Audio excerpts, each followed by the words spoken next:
한반도 통일의 미래. 안녕하세요. 미스테리함 채널에 오신 것을 진심으로 환영합니다.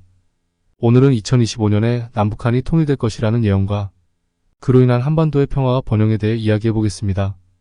이 주제는 많은 사람들에게 큰 관심을 받고 있으며 다양한 예언서와 전문가들의 의견을 통해 그 가능성을 살펴보겠습니다. 먼저 한반도 통일에 대한 예언에 대해 이야기해 보겠습니다. 여러 예언서와 전문가들의 의견에 따르면 2025년은 남북한이 통일될 가능성이 높은 해로 예측되고 있습니다. 예를 들어 한국의 도참서인 격암유럽과 정유결 등의 예언서에서는 2025년에 한반도가 통일될 것이라고 예언하고 있습니다. 이러한 예언들은 한반도의 평화와 번영을 가져올 것이라고 주장합니다.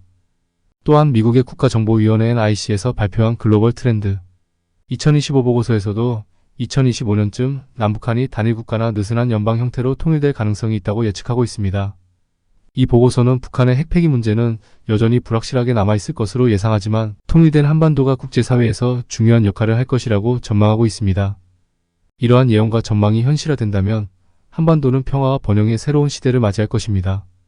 통일된 한반도는 경제적, 사회적, 문화적으로 큰 변화를 겪을 것이며 이는 한반도뿐만 아니라 전 세계에도 긍정적인 영향을 미칠 것입니다.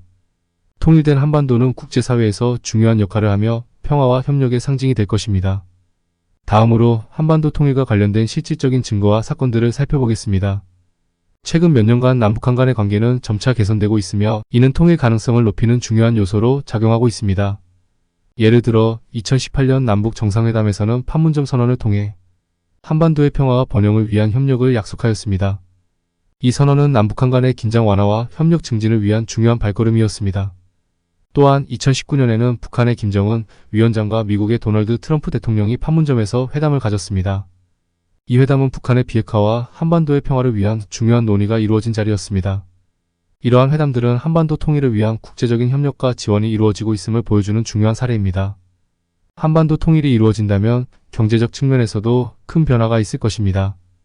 남북한의 경제적 통합은 한반도의 경제 성장을 촉진할 것이며 이는 전 세계 경제에도 긍정적인 영향을 미칠 것입니다. 예를 들어 북한의 풍부한 자원과 남한의 기술력 및 자본이 결합된다면 한반도는 경제적으로 매우 강력한 국가로 성장할 수 있을 것입니다. 또한 사회적 측면에서도 큰 변화가 있을 것입니다. 남북한 간의 문화적 교류와 협력이 증진되면서 한반도는 더욱 풍부하고 다양한 문화를 가진 사회로 발전할 것입니다. 이는 한반도의 평화와 번영을 위한 중요한 요소로 작용할 것입니다. 그렇다면 한반도의 통일과 관련된 예언이 기록되거나 통일을 예언했던 이들의 리스트를 준비하여 소개해드리겠습니다. 1. 격암유럽과 정유결. 격암유럽과 정유결은 조선시대의 도참서로 한반도의 미래를 예언한 책들입니다. 이 책들은 16세기 말에서 17세기 초에 걸쳐 작성된 것으로 알려져 있습니다.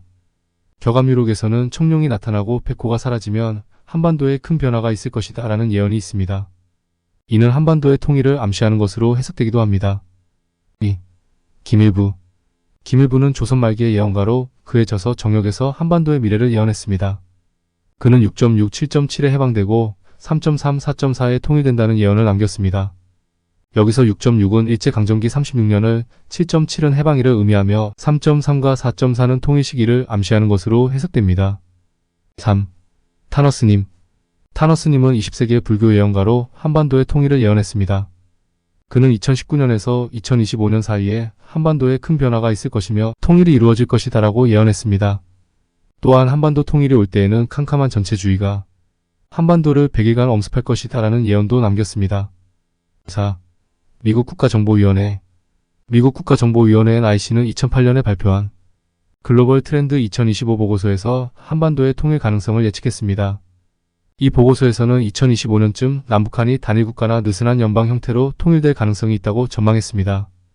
이는 북한의 핵폐기 문제와 관련된 불확실성을 언급하면서도 통일된 한반도가 국제사회에서 중요한 역할을 할 것이라고 예측했습니다. 5. 하이디 베이커. 하이디 베이커는 영국의 신학박사이자 예언사역자로 북한의 해방과 한국의 영적 강국화를 예언했습니다. 그녀는 북한이 해방되고 한국은 영적 강국이 될 것이다. 하지만 앞으로 다가올 고비를 넘겨야 한다고 예언했습니다. 6. 샴볼츠.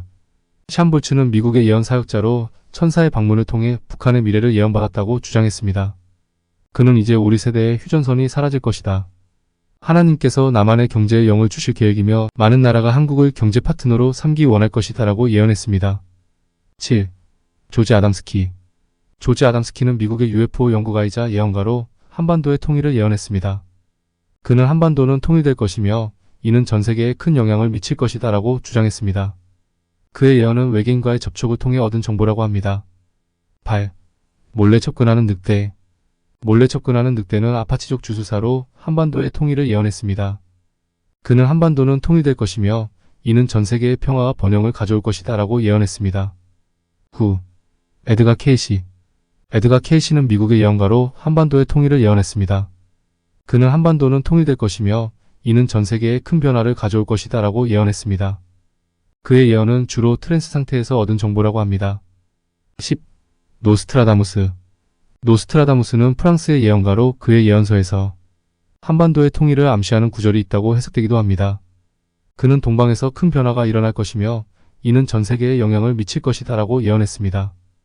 이처럼 다양한 예언가들이 한반도의 통일을 예언해왔으며 그들의 예언은 시대와 배경에 따라 다르게 나타났습니다. 이러한 예언들이 현실화될지는 아직 알 수 없지만 한반도의 평화와 번영을 기원하는 마음은 모두가 공유하고 있을 것입니다. 한반도 통일이 이루어진다면 국제사회에서의 역할도 크게 변화할 것입니다. 통일된 한반도는 국제사회에서 중요한 역할을 하며 평화와 협력의 상징이 될 것입니다. 이는 전 세계의 평화와 안정을 위한 중요한 기여가 될 것입니다. 이로써 한반도가 통일이 되었을 때 누릴 수 있는 경제적인 효과를 세계의 전문가들이 데이터를 기반으로 발표하였다고 하여 이것도 마저 소개해드리며 영상을 마치도록 하겠습니다. 한반도 통일이 이루어질 경우 경제적 영향력은 매우 크고 다방면에 걸쳐 나타날 것입니다. 통일 한국은 남한의 기술력과 자본, 북한의 자원과 노동력을 결합하여 새로운 경제적 시너지를 창출할 수 있습니다. 다음은 한반도 통일이 가져올 주요 경제적 영향력에 대한 분석입니다. 1.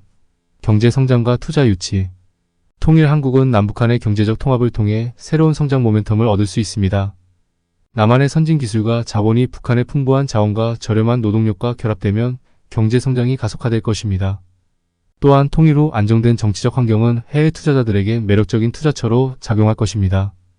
이는 외국인 직접 투자 FDI의 증가로 이어져 경제 성장을 더욱 촉진할 것입니다. 2. 인프라 개발과 일자리 창출. 북한 지역의 인프라 개발은 통일 한국의 중요한 과제가 될 것입니다. 도로, 철도, 항만 등 사회 간접 자본 SOC의 확충은 경제 활동을 촉진하고 물류 비용을 절감시킬 것입니다. 이러한 인프라 개발 프로젝트는 대규모 일자리 창출로 이어져 실업률을 낮추고 경제 활성화에 기여할 것입니다. 3. 자원 활용과 산업 발전. 북한은 풍부한 지하자원과 농업 자원을 보유하고 있습니다. 통일 후 이러한 자원을 효율적으로 활용하면 자원 기반 산업의 발전이 가능해집니다. 예를 들어 광업, 농업, 에너지 산업 등이 활성화될 수 있으며 이는 경제 다변화와 안정성에 기여할 것입니다. 4. 인구 증가와 시장 확대. 통일 한국은 약 7,500만 명의 인구를 보유하게 되어 내수 시장이 크게 확대될 것입니다. 이는 소비 증가로 이어져 경제 성장을 촉진할 것입니다.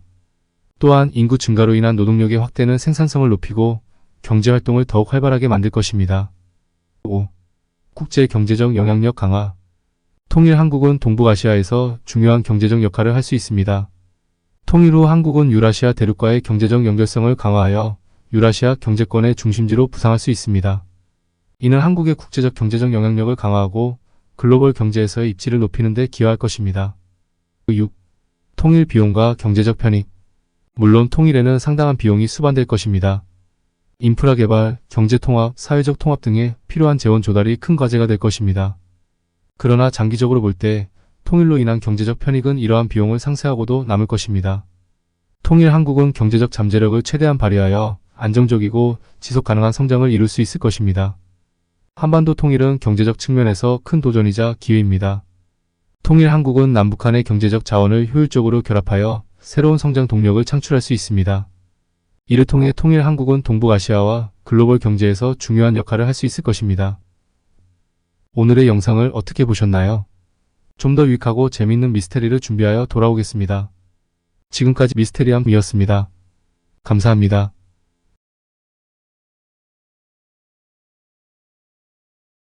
사회문서와 함께 발견된 거인의 선은 진실일까?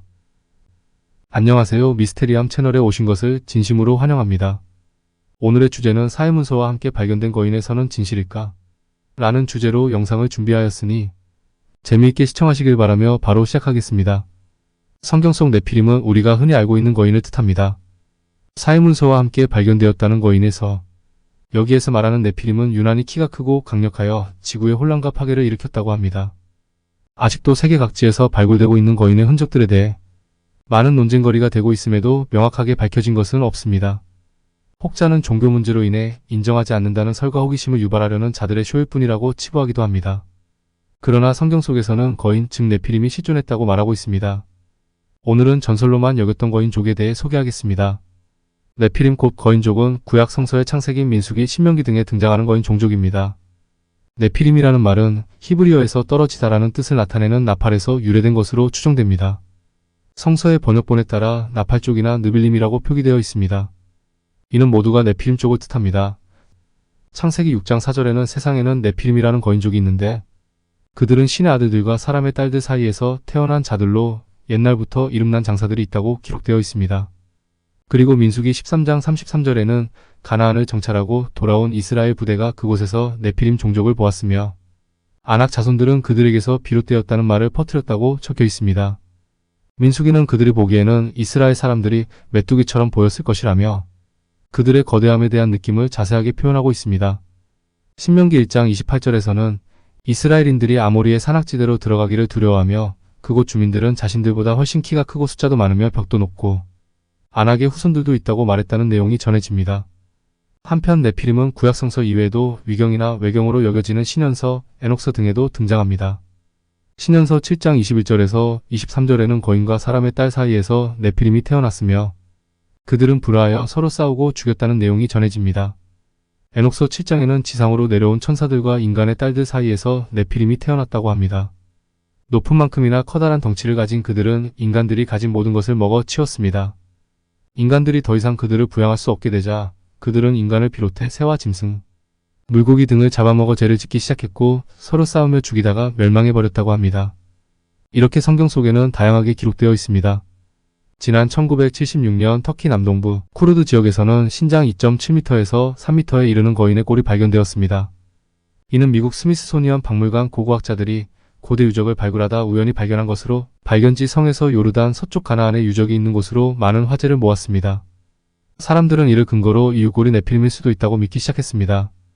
네피림은 성경에 따르면 하나님의 아들들, 곧 천사들과 인간의 딸들 사이에 태어난 새로운 종족인 거인 후손들입니다. 네피림은 분명 성경의 창세기와 그 외에 다른 다양한 외경에도 언급되고 있습니다. 구약 성경에 나타나는 네피림은 노아의 대홍수 이전 시대로 나와 있습니다. 창세기 6장 4절에는 세상에는 네피림이라는 거인족이 있었는데 그들은 하나님의 아들들과 사람의 딸들 사이에서 태어난 자들로서 옛날부터 이름난 장사들이었다고 기록되어 있습니다. 또한 지난 1950년 터키 유프라테스강 인근에서도 여러 거인 화석이 발견되었습니다. 그중 한 화석의 대퇴골의 길이가 자그마치 1.2m에 달했는데 학자들의 주장에 따르면 뼈주인의 신장은 5m로 추정된다고 합니다. 이곳 역시 길가메시가 통치했던 수메르 문명의 발원지로서 많은 관심을 집중시켰다고 합니다. 이처럼 네피림 곧 거인족은 전설이 아니라 실존했던 것일까요? 이스라엘 사해 근처에 위치한 쿰란 동굴은 실제로 1940년대와 1950년대에 놀라운 고고학적 발견이 이루어진 장소였습니다. 발굴 작업을 통해 통칭하여 사해 두루마리로 알려진 방대한 고대 유대 문서 컬렉션이 탄생했는데 이 두루마리에는 당시 유대인 공동체의 매우 중요한 다양한 성서, 본문, 종파적 저작물 및 기타 작품 등이 포함되어 있었습니다. 거인에서 더 정확하게는 거인의 책 단편은 사해 두루마리에서 발견된 텍스트 중 하나입니다. 다만 책이 단편화되어 있고 상당 부분이 누락되거나 손상되어 내용을 완전히 해석하기 어렵다는 점에 유의해야 합니다. 게다가 고대 생족 언어인 아람어로 기록되었다고 합니다. 거인의 책은 타락한 천사와 인간의 죄, 그리고 그 결과로 거인이 받는 형벌에 대해 이야기합니다. 이 책은 천사의 후손인 네피림의 존재를 언급하며 그들이 지구에서 어떻게 살았는지를 설명합니다. 네피림은 강력하고 무시무시한 종족으로 묘사되며 그들의 키는 보통 인간보다 훨씬 크고 강인했습니다. 육체적으로나 지적으로 탁월한 능력과 영향을 갖추고 있었음을 알 수 있습니다. 거인족은 덩치만 큰 무식한 괴물로 생각하기 쉽지만 거인의 서에서는 천사의 후손으로서 지혜와 명석함을 겸비한 존재로 묘사됩니다. 이 책에서는 네피림이 인류에게 전쟁, 폭력, 부패를 가져왔다고 기록되어 있으며 마술, 점술, 마법과 같은 금지된 행위를 인간에게 가르쳤다고 합니다. 그들은 식인풍습에 가담하여 동료 인간의 살과 피를 소비했을 만큼 파괴적이고 도덕적으로 부패한 존재로 묘사됩니다. 지구상에서 그들의 통치는 큰 혼란, 폭력, 불법의 시대로 묘사되며 네피림은 인간 동행자들과 함께 인류를 억압하고 노예로 삼아 광범위한 고통과 괴로움을 안겨주었습니다. 이 책 속에는 히브리어 성경의 창세기와 같은 유대교 문헌에서 두드러진 역할을 한 전설적인 인물 노아가 소개됩니다. 거인의 책 이야기는 성경의 홍수 이야기와 연결되어 있으며 네피림과 다른 사악한 존재들의 사악함으로 인해 하나님은 지구를 깨끗하게 하시고 노아를 인류에게 희망의 등불로 남겨두셨던 것일지도 모릅니다.